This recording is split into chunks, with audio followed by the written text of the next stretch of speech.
considérant que 30% des Québécois n'ont toujours pas de diplôme à 20 ans, que doit-on faire pour que l'éducation redevienne une priorité nationale? Bien, je pense qu'il faut valoriser. Il faut valoriser le travail des enseignants. Il va falloir investir aussi. Ça ne se fera pas tout seul. Le gouvernement continue à couper partout. Il va falloir appuyer nos enseignants. Parce que dire de valoriser, ce n'est pas suffisant. C'est des belles paroles. Là. Il va falloir investir, il va falloir leur donner des outils. C'est pour ça que moi, je vous disais, je propose de rémunérer le 4e stage.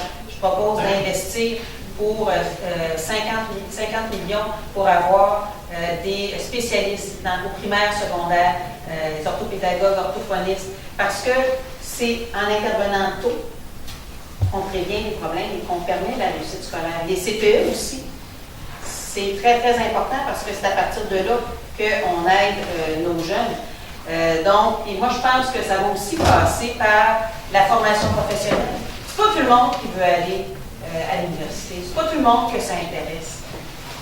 Puis des métiers de formation professionnelle, mécaniciens, plombiers, électriciens, quand même pas mal bien payés. Quand même pas mal bien payés, puis on en a besoin. On en a besoin dans le résidentiel, on en a besoin dans l'industriel, on en a besoin dans le commercial. Donc, je pense qu'il faut valoriser ces formations-là. Moi, je suis allée, là, j'ai à Longueuil une école de formation professionnelle, puis les équipements qu'ils ont là, il faut favoriser ces équipements-là, puis avoir ces centres de formation-là un peu partout au Québec. Je pense que ça, c'est une des façons d'augmenter le taux de diplomation. Donc, appuyer l'extra enfance, appuyer de l'aide pour la réussite scolaire au primaire, secondaire, et valoriser d'autres avenues que juste les avenues de programmes universitaires, et valoriser les programmes techniques au cégep, et favoriser aussi les passerelles.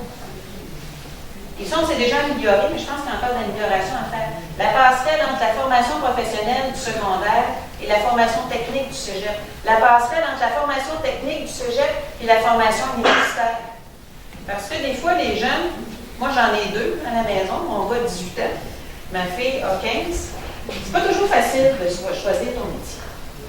Et il faut que tu changes d'idée. Puis, tu n'es pas sûr si tu vas aller à l'université. Fait que tu peux faire une technique au cégep, mais si quand tu as fini ta technique au cégep, tu te dis, ben, j'ai envie de pousser ça plus loin, bien, il faut qu'il y ait une passerelle vers les programmes universitaires. Ça s'est fait, par exemple, dans le génie. Avant ça, le TS n'était pas reconnu. Mais maintenant, c'est reconnu, puis le TS prend surtout des diplômés de technique du cégep, soit de technique de génie mécanique, génie électrique, etc. Donc, il faut valoriser ces passerelles-là, justement pour favoriser la réussite scolaire, puis que les gens qui ont pu poursuivre, on les appuie. Et il ne faut pas définancer nos universités, il ne faut pas définancer nos cégeps, puis fermer nos cégeps ou nos universités. Ça, c'est vraiment pas la bonne année. Le Parti libéral est en train de faire des coupures de 200 millions.